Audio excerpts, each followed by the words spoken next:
Next we look at the theatres that have arisen in Japan and their influence on anime story structure. No or no-gaku, which is a wider term referring to a complete set of techniques that include No's comic interludes and Kyogen comedies, evolved as a combination of several folk and aristocratic art forms and was codified as No in its current form by two practitioners and playwrights, Kanami and his son Zeami Motokyo.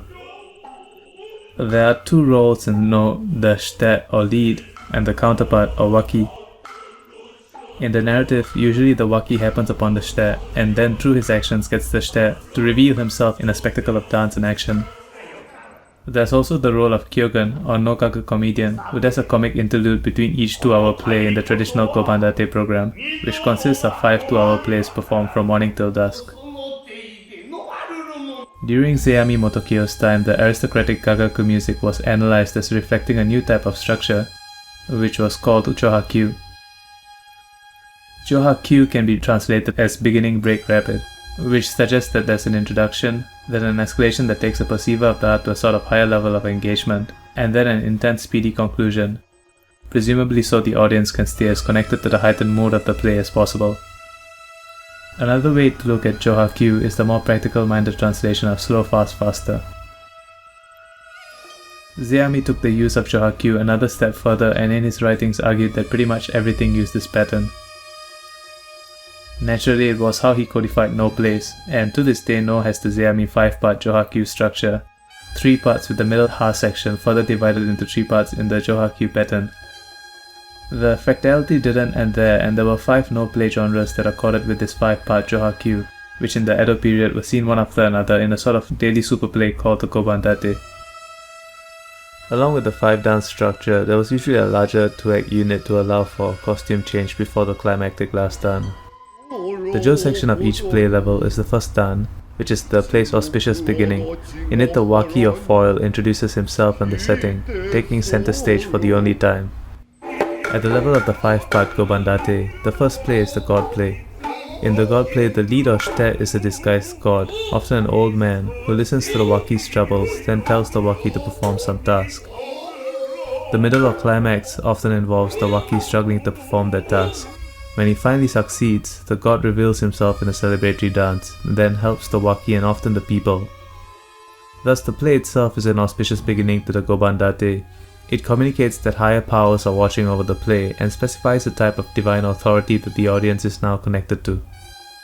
This type of structure has been connected to anime in Stevie Swan's The Anime Paradox.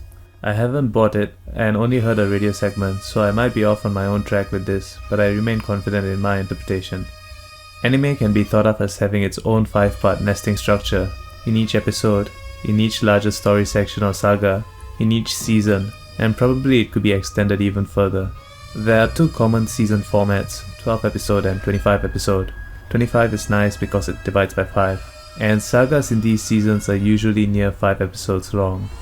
We'll be using this as a model, but animes may stretch each saga any which way. Coming back to the god play, as I mentioned, it auspiciously delineated the audience's, actors, and characters' relation to a higher divine hierarchy. In the first story arc of an anime, you often find characters doing things like struggling towards a legendary institution or person, or else just fooling about until a representative of this higher divine hierarchy reveals themselves. Usually for the viewer, this reveal isn't just about who the higher power is, but establishes what you're supposed to do with that higher power. In Hunter x Hunter, the main character Gon overcomes a series of challenges before meeting chairman Isaac Netero, who has a lot of Buddha-like traits and even manifests a cosmic Buddha as a super weapon at one point. That the god of this world is a Buddha figure sets the philosophical tone of the show, and suddenly as a viewer you might find it easier to weigh murder against any other vice in a calm, objective manner. This effect of Netero's presiding over the show is a part of why Hunter x Hunter is often considered among the best action-adventure anime. The first of 3 middle or ha parts is the Jo of Ha section. In the second or Hat Jo Dan, the shite appears. He establishes himself in his initial form before the waki struggles reveal him in his true form in the second act. This initial form is referred to as the Mai shite, which could be translated as earlier shite. In the second play, the warrior play or Shuramono, the Mai shite is the ghost of a fallen warrior. Through the waki's actions, the Nochi shite is revealed to us, meaning later shite, and referring to the true form of the main character. In the case of the ghost, the true form is the warrior himself in full regalia at the dramatic moment of his death. Since this is a story about violence as well as honor, it even subverts the benevolence of the previous god play. The story is always borrowed from the Heike Monogatari, which is like the Japanese Iliad and about a historical battle between ruling clans. Thus, the political context in which Noh occurs is always the 12th century Genpei War, on which the Heike Monogatari is based. There are 2 points of similarity to the next story section of saga in an anime. After the first saga is done and the highest authority of the world is established, this authority is subverted because people or entities appear who are associated with a force powerful enough to stand tall against the benevolent aims of this divine leader. In appearing on the scene, these guys reveal the greater political conflict of the anime, which could be a war or something completely different like a battle against drought and exploitation. The protagonist usually enters that theatre on the side of the divine leader. For instance, in Hunter x Hunter, the next story arc is probably set up when one of the hero's friends and fellow passes of the Hunter exam, who has a vendetta, is told where to find his enemy, who are some of the most feared beings on the planet. The Phantom Troop have absolutely no problems dispatching hunters and seriously subvert the conceit of the first arc, which was that the Hunters Guild, which the Buddha-like President Netaro leads, were the strongest force on the planet. However, the plucky gang of fighters that the hero has gathered around himself include several frighteningly capable people, and as they are warped by the Phantom Troop's actions, they nevertheless defeat the group for the first time in probably many. This section really communicates just how little the guild is in a position to care about the hero and his friends, and shows them fitting into the brutal world they chose to enter when they became hunters in the terrorist guild. The third and middle section is the ha-ha, which may be amusing to fans of Bloody Stupid Johnson. The third dan of each Noh play is the climax, where the Waki chooses a path and struggles past obstacles to get the big reveal of the true nature of the shite in the next dan. For instance, he chooses to ask the woman some telling questions. The third play is the woman play. This is in turn a kind of response to the warrior play, which is also known as men's hell. The woman play is focused on the love and suffering of a woman, played by the shite actor. Usually, the pre-shite or mai-shite is the ghost of a woman, and the noji-shite appears in a dream or vision of the Waki character as herself, at the peak of the emotion that keeps her earthbound. For instance, in the Noh play Izutsu, after the Waki, a travelling monk, prays hard for her soul's repose, the revealed form of lazy Izutsu appears in his dream dancing in the male dress of a lost lover. The woman plays are regarded as some of the most beautiful of the Noh repertoire. The third play is the climax of the gobandate, and it is about the intense beauty of female love and longing. More generally, it is about the beauty and power of intense human bonds, and it's an answer to why people would bother with the world of Warriors Hell.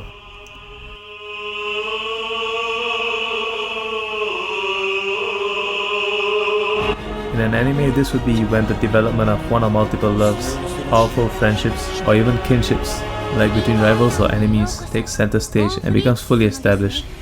In Hunter x Hunter, this could easily be compared to the Greed Island arc, which focuses on Gon's struggles to find his father, and on his best friend Killua's willingness to give Gon every help he needed, and conclude suitably.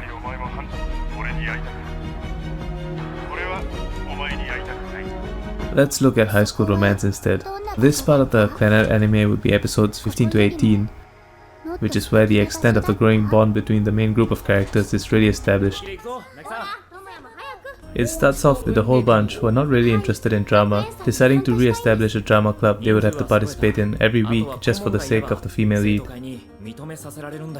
Near the end of this arc, the class president, who has been visiting the male lead's house every day to wake him up on time for school, starts to realize she may be falling for him. Her hopes are dashed when the male lead reacts with dramatic overprotectiveness when the female lead gets injured in sports. This saga is when we learn what human bonds are about in the world of each particular anime. In Clannad's case, we learn that human bonds are voluntaristic, you recognize another person needs help and you help them, spontaneous and diligent. When you find yourself trying to help another, you stick with it until you fail, and self-defining. Because the male lead Tomoya has essentially publicly declared his love for the female lead Nagisa when he tried to help her, it is as if he has defined himself as her lover, and later on professes this love for her. Similar self-definition happens to the group when they sign the petition, and the drama club becomes their thing. The fourth section, or Kyu-ha, is the conclusion of the middle. This is when the shite reveals most of the real story in a powerful dance, often with help from a chorus singing his lines while he dances, but without yet revealing his true form. In this play, the limelight is on the Aikyogan comedian, who plays a porter who can't resist peeking into their hostess's bedroom and finds a pile of bodies.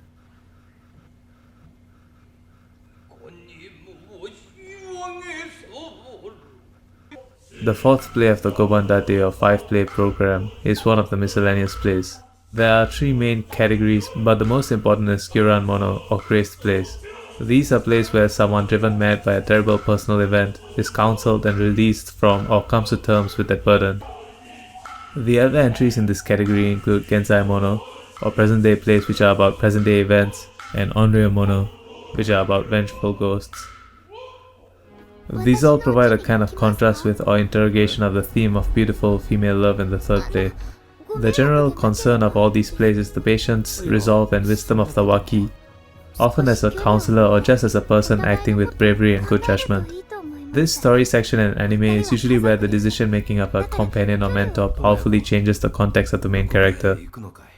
In the Clannad anime mentioned before, this would be episode 19, where Nagisa decides the male lead should move out of his troubled house, and her family comfort the male lead.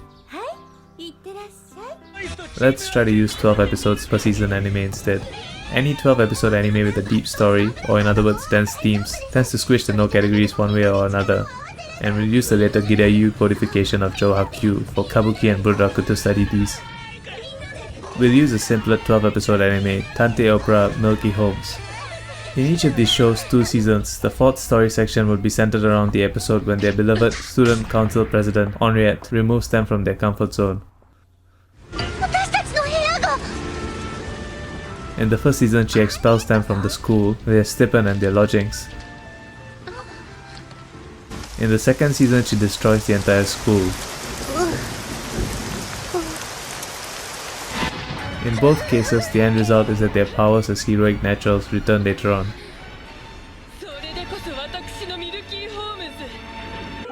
The 5th section, or Q, is the rapid conclusion of events per beginning break rapid. Usually when the shite transforms to the nochi shite, the entire second act of a play is just the 5th done. This is when the nochi shite appears and dances in a world of bright colors and quick and tense story development. The 5th type of play is the demon play, involving monsters, goblins or demons, and including my example play about an ogress. The initial or mai shite was a disguised human, and the audience could theoretically look forward to figuring out which of 2 kinds of demon was going to be on show. The first was the ghost of an evil but sympathetic demon who would act out its vanquishment and end with moving words of longing. The second was a living but benevolent demon who would vigorously dance its power and offer words of religious wisdom. The vanquishing of an enemy of a new kind, or in a new context to what has gone before, is still the focus of more than 25 episode anime season endings, or even I guess the Lord of the Rings novels. To say that this section is about ethics or that it's about virtue in the face of the strange might be too general. Instead, let's focus on elements. A strange space, a human or let's say local tested, a monster or somehow alien problem revealed and often vanquished, and then words of wisdom. In Bakemonogatari, the last 2 episodes see the lead Koyomi in a new space of potential abandonment as he goes in search of one friend, only to end up having a revealing talk with and fight with a monster whose host he discovers loves him and whose host he would willingly give his life for, if not for his own responsibilities as a boyfriend. Like Noh, the monster's vanquishing is acted out before him. An ally attacks and takes down the monster. In the end, the threat of abandonment is consummated from an unexpected source and transforms his role in the town. You might even argue the format of a traditional Noh-like story section is reversed here. It might be more natural if he discovered his new responsibilities as Waki before setting out on his search, witnessed the monster's vanquishing, and then listened to the monster's wisdom. This flipping of narrative progression emphasizes not just a sort of confused teen milieu, but the trick Hoshino plays on him, and communicates the way the lead's world at least should be turned upside down, right before the whole season ends.